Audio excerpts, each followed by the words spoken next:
Hi hello രാവിലെ പ്രകൃതി ഭംഗി ആസ്വദിച്ചുകൊണ്ടുള്ളൊരു കാപ്പി കൂടി. അതിനുശേഷം മധുരക്കിഴങ്ങ് പുഴുങ്ങിയതും മുളകും ഉള്ളിയും കൂടെ ഇടിച്ച ഒരു ചമ്മന്തിയും കാപ്പിയും. രാവിലെ ഒരു ഹെൽത്തി ആയിട്ടുള്ളൊരു ഫുഡാകട്ടെ, നല്ല വൈറ്റമിൻ എ ഒക്കെ അടങ്ങിയിട്ടുള്ള നല്ലൊരു പ്രഭാത ഭക്ഷണമാണ്. ഇവിടെ എല്ലാവർക്കും ഇഷ്ടമാണ് ഇത് കഴിക്കാനായിട്ട്. പിന്നെ നോക്കിയപ്പോൾ ഒരാൾ കിടക്കുന്നുണ്ടോ, പേടിച്ചു പോകും കണ്ടാൽ. ഇങ്ങനെയുള്ള ചില യോഗാഭ്യാസങ്ങളൊക്കെ ഇടയ്ക്ക് ഉണ്ടാകുന്നതാണ്.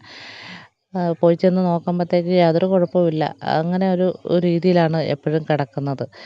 പെട്ടെന്ന് കഴിഞ്ഞു, അത്രയേ ഉള്ളൂ, ഇന്നത്തെ കഴിഞ്ഞു. പിന്നെ ഉച്ചയ്ക്ക് ചോറിൻ്റെ കൂട്ടത്തിൽ ചക്ക എരിശ്ശേരിയും ചൂര മീൻകറിയും തൈരും മുളകും പപ്പടവും ചേർത്തുകൊണ്ടുള്ളൊരു ഊണ്. അതിനുശേഷം പുറത്ത് നോക്കിയപ്പോൾ അപ്പുറത്തെ വീട്ടിൽ അവർ പുളി ഉണങ്ങാനായിട്ട് ഇട്ടേക്കുന്നു. ഇപ്പോൾ പുളി പഴുത്ത് ഉണക്കിയെടുക്കുന്ന ഒരു സമയമാണ്.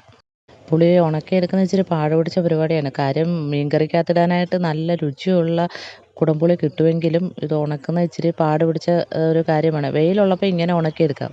മഴ വരുമ്പോൾ ഇതെല്ലാം വാരി പെറുക്കി എടുത്തിട്ട് പുകയത്ത് ഉണക്കിയെടുക്കണം. ഇതെല്ലാം അങ്ങോട്ടും ഇങ്ങോട്ടും വാരി എടുക്കാനും ഒക്കെ ഭയങ്കര പാടാണ്. കാരണം ഇത് ഓരോ ഉണക്കും വ്യത്യസ്തമായിട്ടുള്ള രീതിയിലാണ്. അത് ശ്രദ്ധിച്ച് കണ്ട് വേണം എടുക്കാൻ. പഴകും തോറും കുടംപുളിക്ക് നല്ല രുചിയാണ്.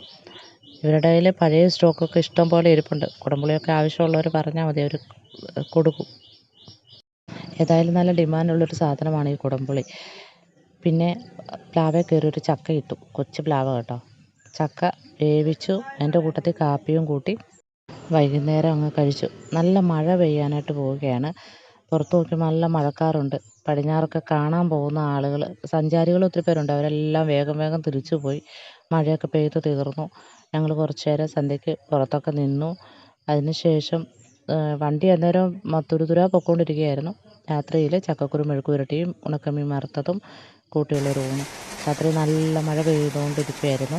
അപ്പോൾ എല്ലാവർക്കും ബൈ ബൈ, താങ്ക് യു.